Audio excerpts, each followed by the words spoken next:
They were in the jungle now, and he knew it wasn't theirs. He imagined the many creatures hiding in the trees and shrubs. He signaled his team to pursue dry land. The plane appeared suddenly while they were far away. The trees reflected sunlight onto nearby bushes and lower branches. His eyes widened at what he saw, forgetting the team behind him. He needed its secrets. When Fred first heard about the sighting and the mystery surrounding it, he resolved that he would do whatever it took to find it. Fred, an archaeologist, always sought rare finds. He traveled the world and met his accomplice. Fred Hazen and David Talajet pioneered the unknown. This adventure was unprepared. Flying over the Papua New Guinea jungle. Greenery surrounded them for miles. Fred discovers it. The swamp ghost was worshipped by locals. The scene changed from scenic to mystic when the mysterious white object appeared. They couldn't tell if its odd shape was altitude or not. They weren't here to be wise. They sought uncharted territory. They asked the helicopter pilot to get closer to the swampy site. Their hearts raced closer. If you like my videos, don't forget to like or subscribe. Thanks in advance. It was half submerged in water and covered in tall grass. It was hard to see at first, but they soon realized they had found their purpose. His dream World War II plane was abandoned. It appeared to have stories from the air. They ignored the warning signs and quickly contacted locals to help them get the equipment they needed to complete their project. Fred and his colleague were warned for a reason. The secret that haunted this dense marshland for decades drew visitors from around the world. Many went to the swamp ghost and never returned. Malaria maddened others. Staying away and worshipping the area as sacred kept the locals safe.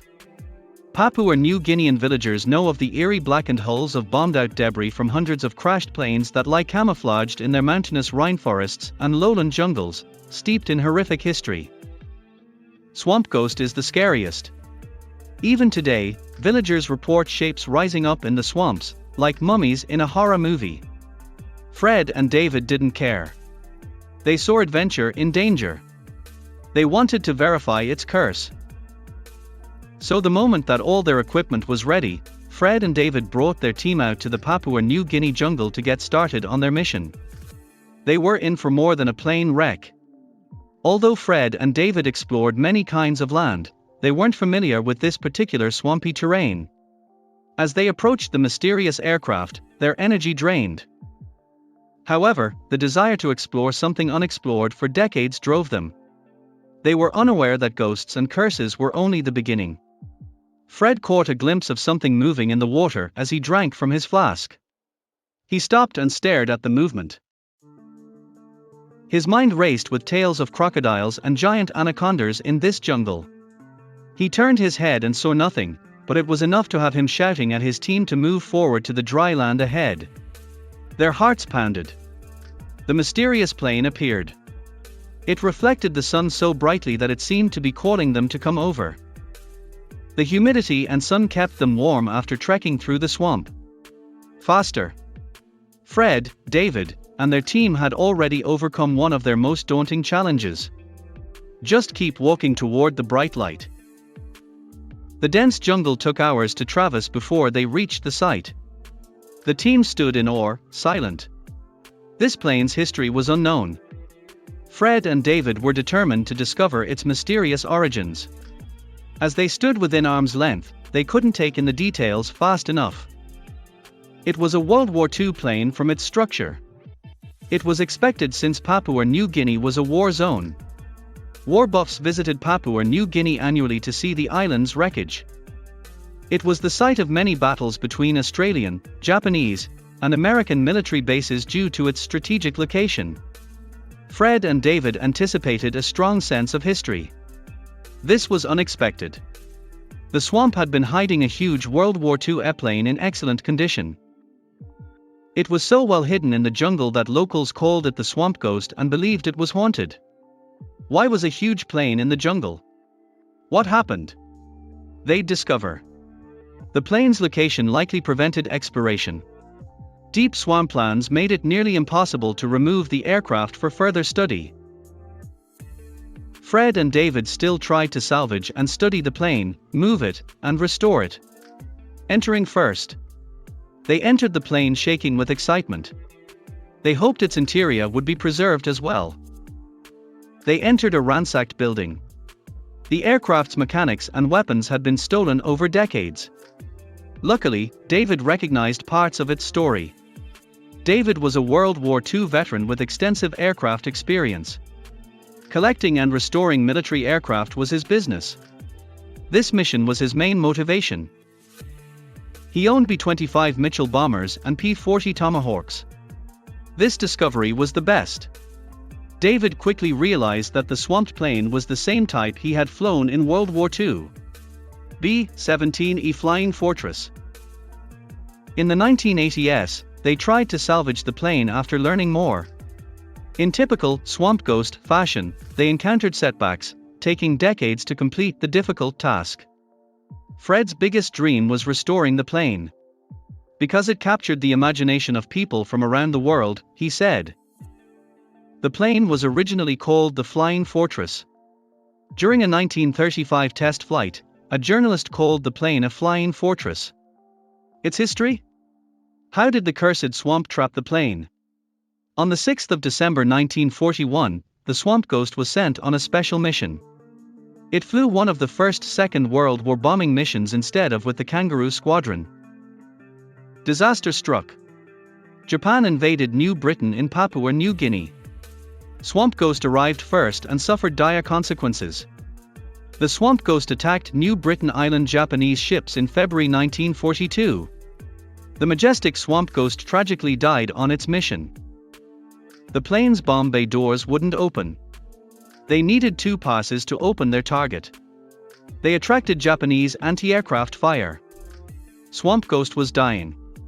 After the Swamp Ghost made its second pass on its target and opened the bomb bay, a dogfight ensued. The Swamp Ghost defeated 3 of 12 enemy fighters.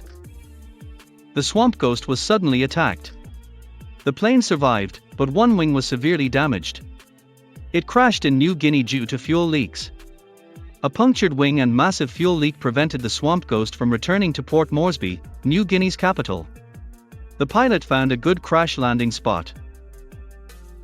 He thought he saw a soft wheat field for a crash landing. But what he thought was a large wheat field was much more dangerous. It was a swamp that was inhabited by deadly and ferocious crocodiles. The Swamp Ghost made its crash landing in the swamp, and miraculously, none of the crew members were seriously injured. The crew was trapped in a dangerous swamp in the middle of nowhere. They set out to find civilization and help get back to their base in the capital, unaware of their location. While crossing the swamps, the entire crew contracted malaria. Luckily, a native helped them and took them home. The kind local nursed them back to health, and they were reunited with US forces in the New Guinean capital of Port Moresby. The crew returned as heroes, but their celebration was brief. They received a new mission immediately. Mike Oliver of Richmond was born while his father, Captain Fred Eaton, the original Swamp Ghost pilot, was missing in action. Often in my life, Dad and his fellow crew members demonstrated courage and perseverance gave me the courage to face some of the challenges we've all met in life, he said.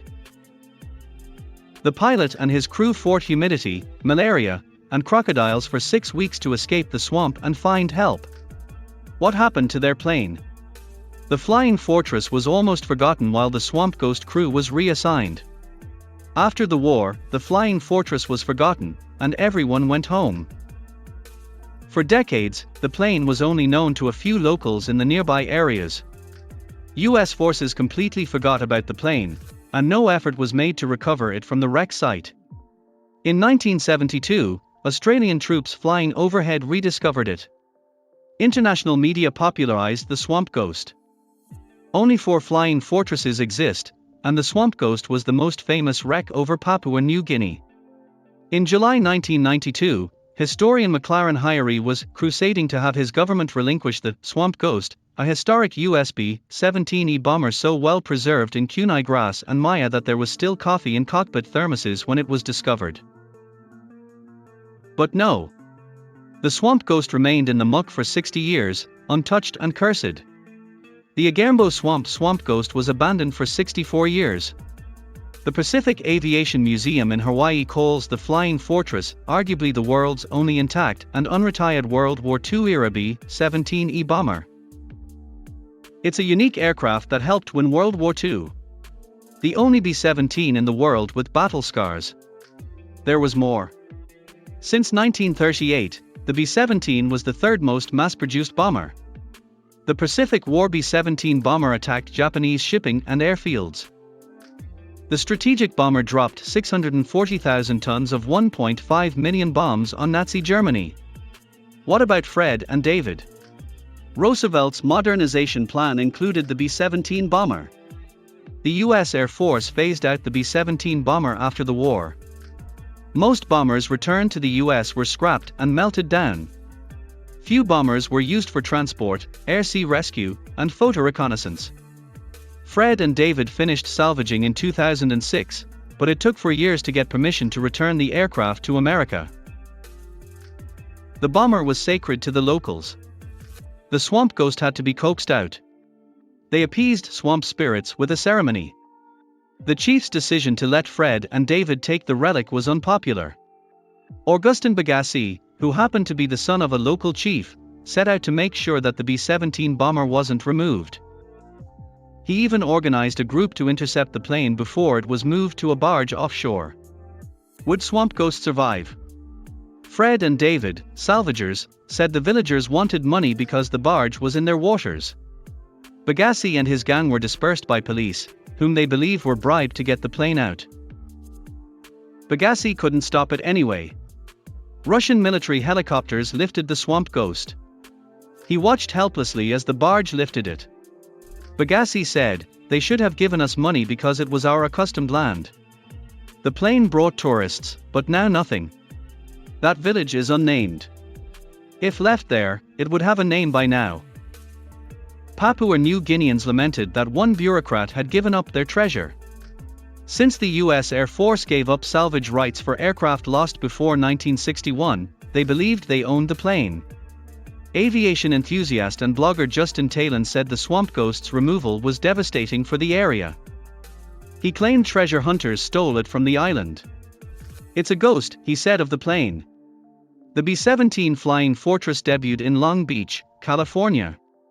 Surprisingly, many attendees were bomber crew friends and family. Everyone was excited to see the long-lost plane return to the U.S. The bomber memorializes a horrific war that killed millions. The B-17 bomber's owners plan to fully restore the Flying Fortress now that it's back in Pearl Harbor's Pacific Aviation Museum. The B-17 bomber's restoration could exceed $5 million. The B-17 will move to Hangar 79 on Ford Island after restoration. Papua New Guineans still lament the Swamp Ghost's removal. Cargo cults formed around the plane, attracting tourists from far away. In highly underdeveloped societies, people believe that technology and cargo from advanced civilizations fall from the sky. World War II Southwest Pacific Strategic Territory Papua New Guinea. Over 600 U.S. planes crashed over the country, not including Allied or enemy forces, which would total thousands. Due to the terrain in Papua New Guinea, many of the crash sites are located in near-impossible-to-reach areas due to its dangerous and impassable terrain such as tropical rainforests, rugged mountain chains, savannas, and swamps. The terrain and population make finding anything difficult. The country's geography makes a single national identity difficult. About 6 million people live in Papua New Guinea, most of whom are loyal to their local clans. They farm and hunt. Due to their strategic location between the Japanese Empire and Allied Australia, New Guineans were caught in World War II. Papuans helped by carrying supplies and wounded across mountainous terrain and steaming jungles. The Swamp Ghost shows how the country became a war graveyard and memorial. Only the Swamp Ghost's 3 surviving crew members seem unconcerned about the plane's future. "I'm sick and tired of talking about it," said George Munro. "That plane took many people, which puzzles me. I'm uninterested. Trivia to me. We weren't heroes. We saved no maiden from a burning building. The Pacific Aviation Museum on Ford Island received the rare B-17E after it crossed the Pacific. A Swamp Ghost Tour visits Hangar 79's restoration. The Pacific Aviation Museum has over 50 aircraft, including the Curtiss P-40 Warhawk, Mitsubishi Zero, and Stearman biplane. The Swamp Ghost is also on display. The Swamp Ghost is another tragic relic of the era. Jungles have revealed many secrets and relics, like the Swamp Ghost. However, over 200 American and Australian warplanes languish, rust, and fall apart in the jungles, waiting to be rescued. Liberator was one. On the 22nd of March 1944, the Liberator left Ward's Field, Port Moresby, for Nadzab Air Base nearly on the Pacific Islands east coast at 2:40 p.m. The Korea flight carried 19 pilots, bombers, and medics. Headquarters learned it was shot down. Another crash left families and friends without answers for years. Worse, the plane's crash site was extremely vague. Like looking for a needle in a haystack for decades. The survivors worried. Had the enemy captured or executed their sons or husbands? The case progressed after the Army's Central Identification Laboratory at Fort Schaefer and Papua New Guinea Museum staff got involved. General document review began. One employee had to walk to the nearest village to find the wreck. Locals knew the jungle best. The young assistant was shocked by the intimidating elder. It was jarring. They understood his point. They didn't want to wake the spirits and bring bad luck to their village. They refused to let anyone touch the site after performing peace rites. New Guinea officials intervened, raising tensions. Planes can stay. The museum simply wanted the remains back. Still grieving relatives needed closure. They settled after intense negotiations. The rusting metal coffin awaited the team 8,856 feet up Mount Thumb. The team could reassemble and remove the bodies if the elders performed additional rituals. Surreal events unfolded. Smoke, chanting, and singing transformed the excavation process. It was peaceful and honorable, saving 19 men. It revealed another fact. Families received bittersweet news. After so long, their loved ones were dead. At least they knew they hadn't been dragged away to die in pain. Empty coffins and gravestones could be finished. Thanks for watching. I'll see you again in the next video.